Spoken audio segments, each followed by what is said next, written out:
जितना भी आभार प्रकट करूं वो कम ही पड़ेगा। आज यहाँ पर बाड़मेर के भविष्य की सोच रखने वाले बैठे हैं। आज यहाँ पर भारतीय जनता पार्टी की विचारधारा में निष्ठा रखने वाले बैठे हैं।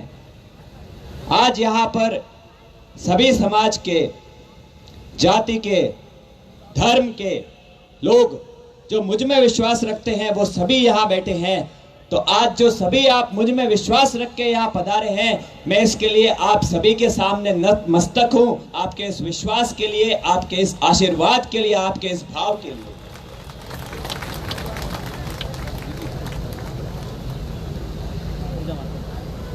सबसे पहले हमको हमारी ये दोनों मुष्टिकाएं बंद करके विजय का संकल्प लेकर मेरे साथ में बोलना है, भारत माता की।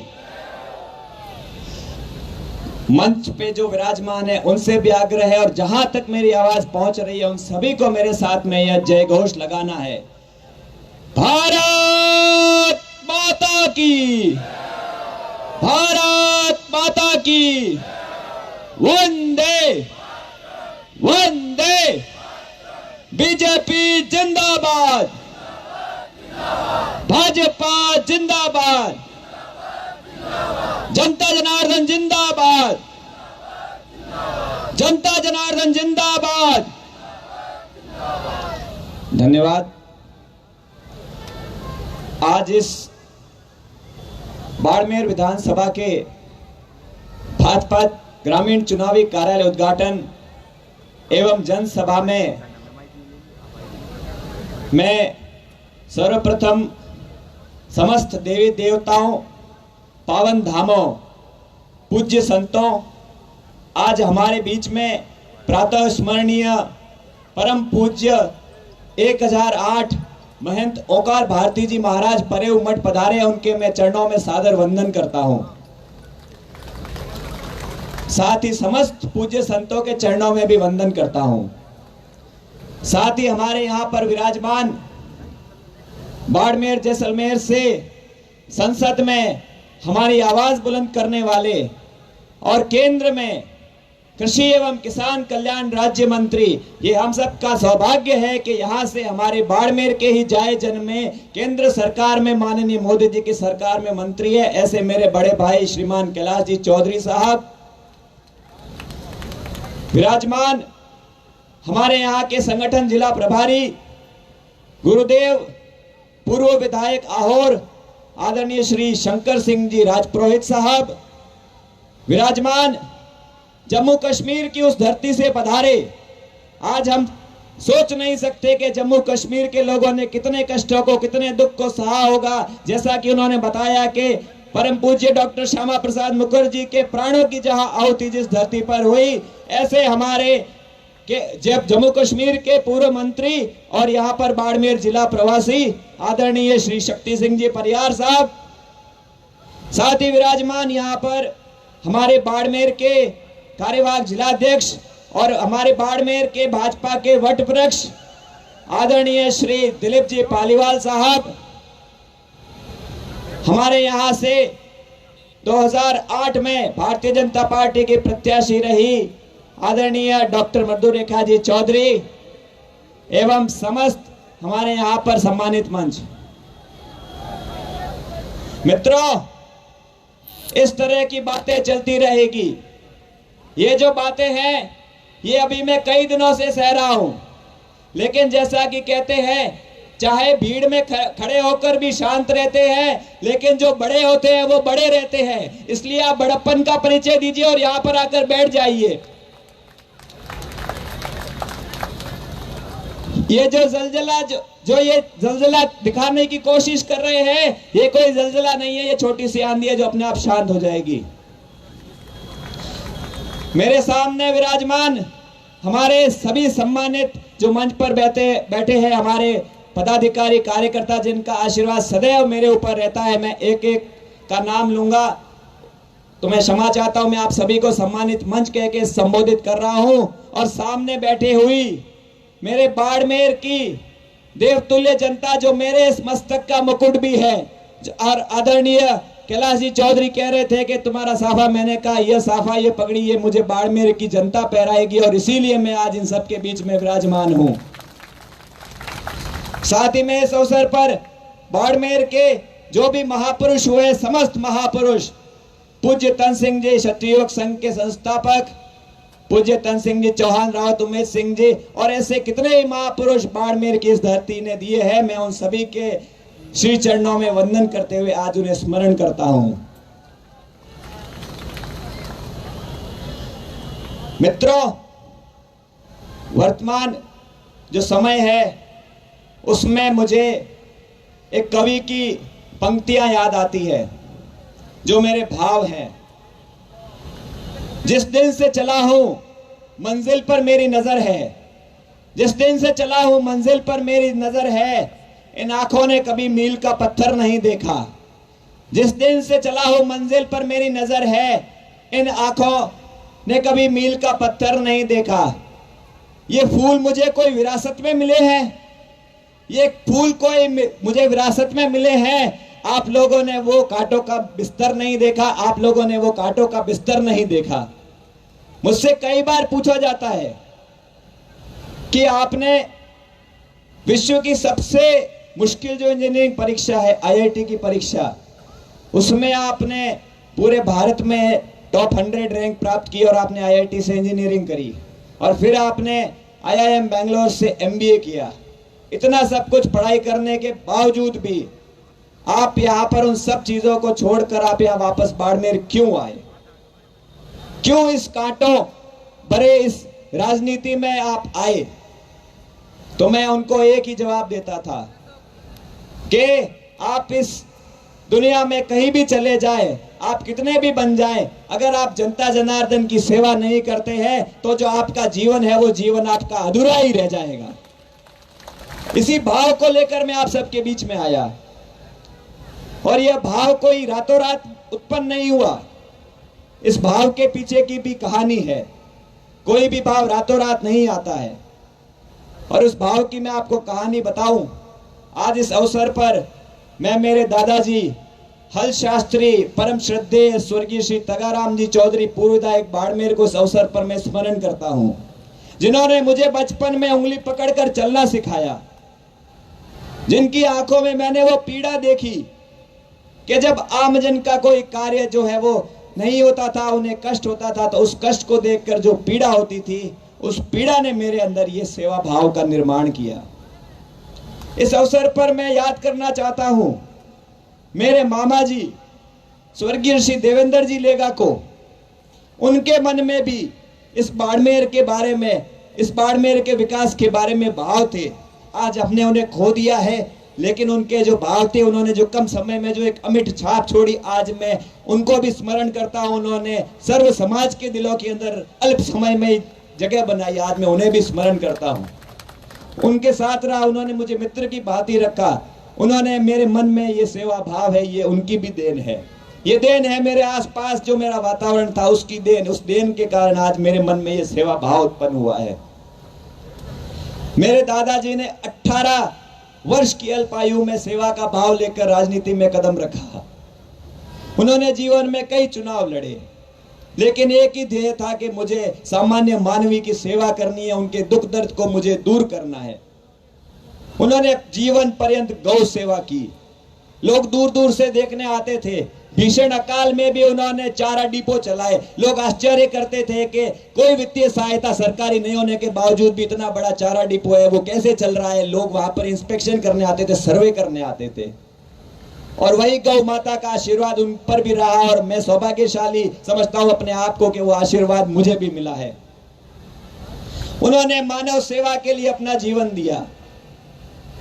18 वर्ष से लेकर जीवन के अंतिम समय तक उनकी यही चिंता रही कि मैं किस रूप में नर सेवा कर सकता हूं, किस रूप में सामान्य आमजन की सेवा कर सकता हूं। और उन्हें बाड़मेर विधानसभा की सेवा करने का सौभाग्य आपने 2003 में भारी आशीर्वाद के साथ दिया। इसके लिए मैं आप सबका बहुत बहुत ऋणी हूं। उन्होंने 5 वर्ष की कम अवधि में भी उस ऋण को उतारने का प्रयास किया। उन्होंने सर्व समाज के लिए कार्य किया। उन्होंने किसी एक विशेष वर्ग के लिए या विशेष समाज के लिए नहीं, जो उनके पास आया उन्होंने उसको कभी खाली हाथ नहीं लौटाया। और एक बार यदि उस किसी भी सामान्य व्यक्ति को वादा कर दिया तो कुछ भी हो जाए उन्होंने उस वादे को पूरा किया। यह था उनका सेवा का भाव। यहाँ पर बाड़मेर विधानसभा के कोने कोने से विभिन्न समाजों के लोग आए हैं, वो सभी इस बात के गवाह हैं। और जब मैं पिछले 8-9 सालों से उनके बीच में जाता हूं तो उन्होंने कई तरह की मुझे कहानियां बताई है और आप सभी इस बात के साक्षी हैं। उन्होंने समाज सेवा के लिए अपना जीवन समर्पित कर दिया। आज बाड़मेर में आप कोई भी संस्थान ले लीजिए, सामाजिक संस्थान, उस सामाजिक संस्थान के अंदर कोई न कोई पत्थर, कोई न कोई शिला इस बात की गवाही देगा कि उन्होंने उस संस्थान के लिए, यहाँ के लोगों के लिए कितने प्रयास किए और किस किस तरह के कष्ट झेल करके यहाँ सामाजिक उन्नति के प्रयास किए।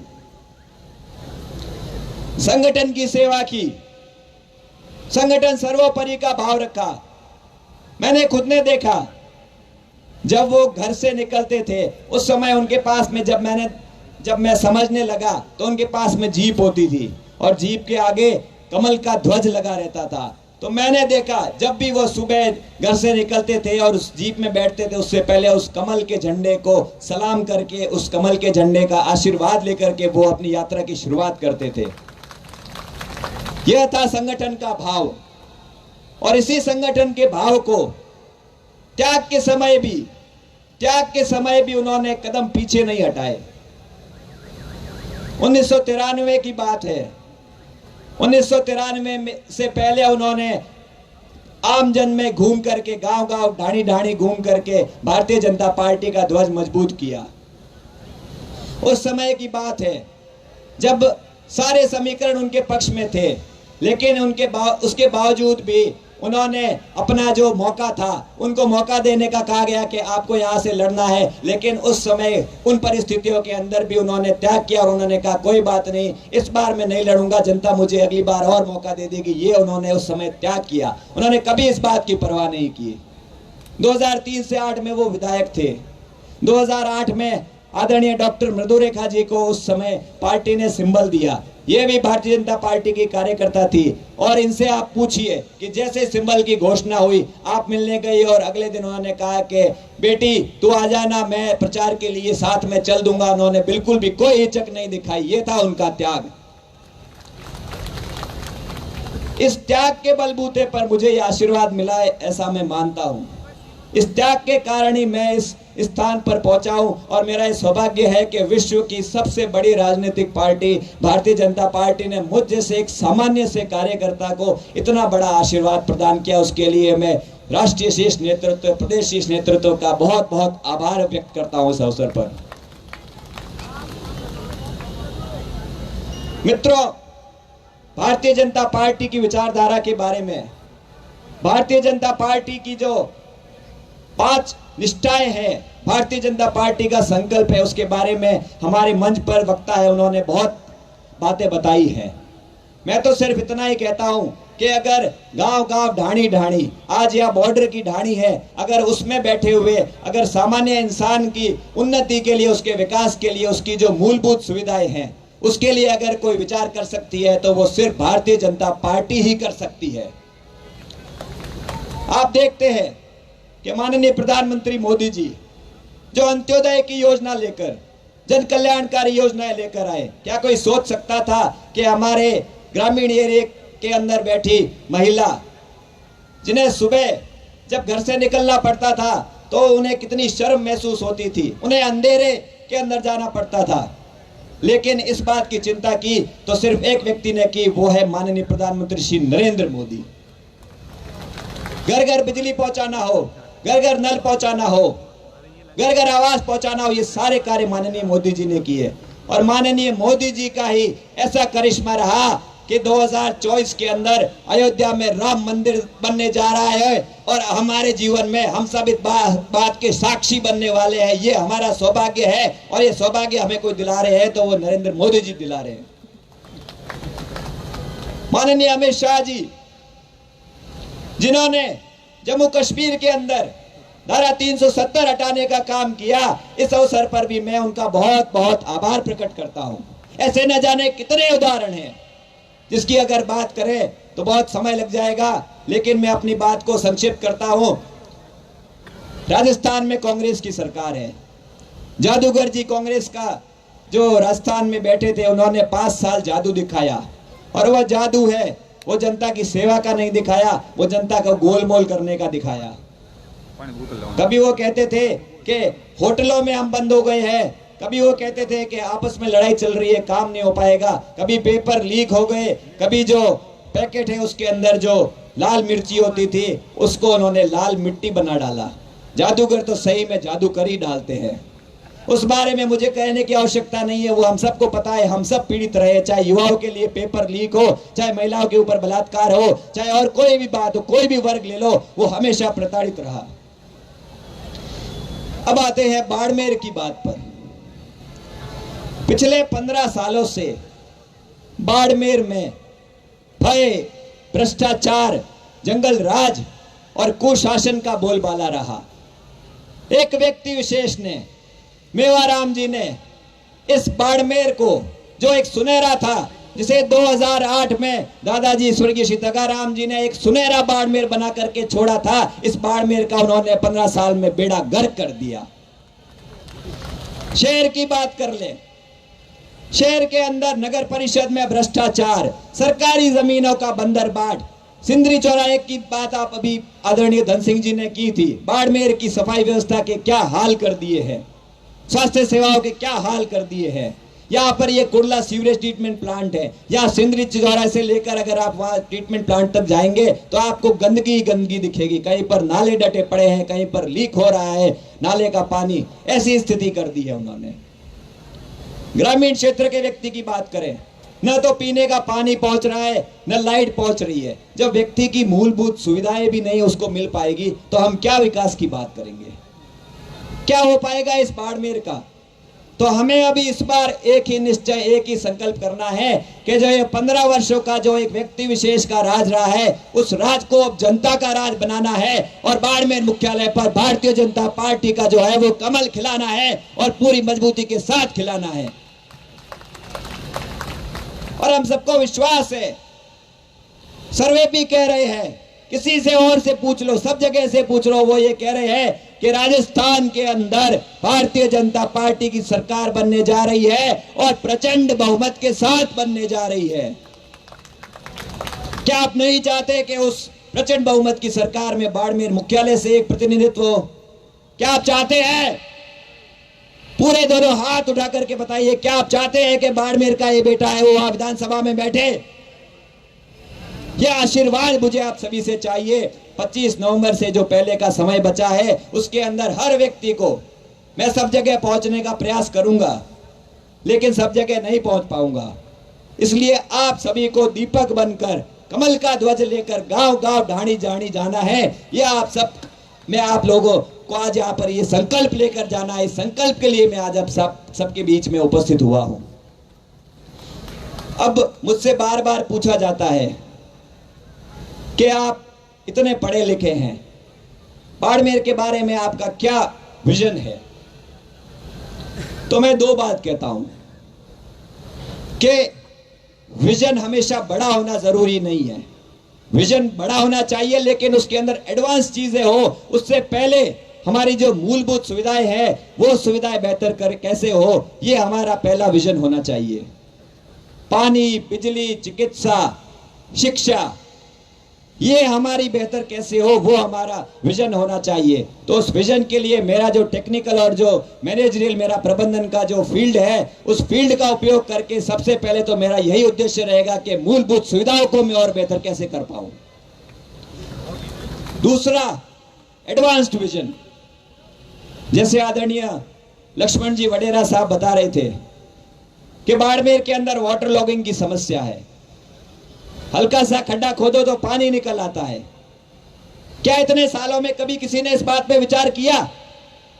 क्या शहर की समस्या का समाधान हुआ? नहीं हुआ। क्यों? ये कोई 2 साल, 4 साल, 5 साल की बात थोड़ी है। लंबे समय से हम इस समस्या से त्रस्त है।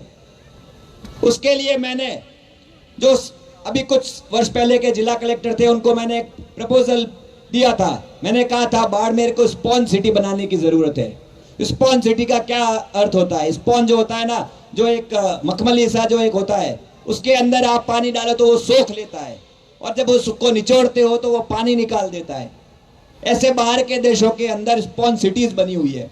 तो यहाँ जो हमारा जो भगवान की जो देन है, जब बरसाती पानी होता है वो वहां से शुरू होता है पहाड़ी एरिया से, और यहाँ सिंदरी चौराहे और बलदेव नगर होते हुए आगे चले जाता है। क्या कभी किसी ने विचार किया कि जो हमारा इतना जो भगवान जल बरसा रहा है उसको हम स्टोरेज कर सके? नहीं, वो उल्टा परेशानी पैदा करता है। ये एक विजन है, ये एक बिंदु है। दूसरा बिंदु है, मंत्री जी बैठे हैं कैलाश चौधरी जी, इन्होंने बाजरे को पूरे विश्व के अंदर फेमस कर दिया है। इसके लिए भी मैं आपका बहुत बहुत ऋणी हूं। हमारी बाड़मेर की जनता ऋणी है कि बाजरे को आपने जो है विश्व फेमस कर दिया है। बाड़मेर के अंदर आपने बाड़मेर को ऑर्गेनिक जिला बनाने के प्रयास किए, तो मेरा यह प्रयास रहेगा कि बाड़मेर को और ये जो मारवाड़ क्षेत्र है उसको ऑर्गेनिक हब बनाया जाए। सिर्फ बाड़मेर ही नहीं, जो ये पूरा जो हमारा मारवाड़ है इसको ऑर्गेनिक हब बनाया जाए, ताकि उसका जो लाभ है हमारे यहाँ के किसानों को मिल पाए। ईश्वर ने बाड़मेर को नेचुरल रिसोर्सेज, प्राकृतिक संपदा है, वो अकूट मात्रा में दी है। हमारे यहाँ पर तेल निकल रहा है, हमारे यहाँ पर लिग्नाइट निकल रहा है, लेकिन उसका लाभ यहाँ पर किसी को नहीं मिल पा रहा है। यहाँ के लोग हैं वो अभी तक बेरोजगार है, लोगों को दर दर नौकरी के लिए ठोकरें खानी पड़ रही है। तो यहाँ पर हम एक इंडस्ट्रियल सर्किट बनाएंगे, जहाँ पर जो हमारे सारे जो भी खनिज मिल रहे हैं उस खनिजों के लिए हम एक पूरा इंडस्ट्रियल सर्किट बनाएंगे। साथ ही यहाँ पर जो हमारे बाड़मेर शहर में सूजेश्वर है, वहां पर एक ऑक्सीजोन बनाएंगे हम। उस ऑक्सीजोन के उसका जो लाभ है वो स्वास्थ्य संबंधित और कई तरह के लाभ है वो हमारे इस बाड़मेर की जनता को मिलेंगे। ऐसे न जाने मेरे पास में कितने मॉडल है, कितने प्रोजेक्ट है, लेकिन क्या वो मैं आपकी बिना मदद के पूरे कर पाऊंगा? वो मेरे मन में ही रह जाएंगे। लेकिन अगर आप मुझे आशीर्वाद देते हैं तो वो हर एक प्रोजेक्ट को, हर एक मॉडल को मैं जल्दी आप सबके बीच में प्रस्तुत करूंगा और उन हर एक करूंगा जिसका लाभ बाड़मेर ही नहीं पूरे राजस्थान को मिलेगा। बस मेरा यही निवेदन है कि मैं बाड़मेर का बेटा हूं, मैं बाड़मेर का भाई हूं। एक बार आप मुझे मौका दे दो, मैं आपको शिकायत का मौका बिल्कुल भी नहीं दूंगा। ये मेरा आपके चरणों के अंदर निवेदन है। परिस्थितियां कैसी भी हो, लहरों से डरकर नौका पार नहीं होती। कोशिश करने वालों की ये जो है कभी हार नहीं होती। पिछले 8-9 साल से आपके बीच में हूं, एक सामान्य व्यक्ति के रूप में हूं। मेरा संघर्ष जो है वो आप लोगों ने देखा है, क्योंकि हर व्यक्ति जानता है कि मैं उसके आसपास, उसके सुख दुख के अंदर मैं हाजिर रहा हूं, चाहे कोई कितना भी वातावरण बनाए। आंधियां कितनी ही उठाओ, आंधियां कितनी ही उठाओ, बिजली कितनी ही गिराओ, जल गया है दीप तो अंधियारा ढलकर ही रहेगा। यही आप सबसे मेरा आज निवेदन है। आपने मुझे इतनी देर सुना, धन्यवाद। भारत माता की जय। जय भारत, जय हिंद।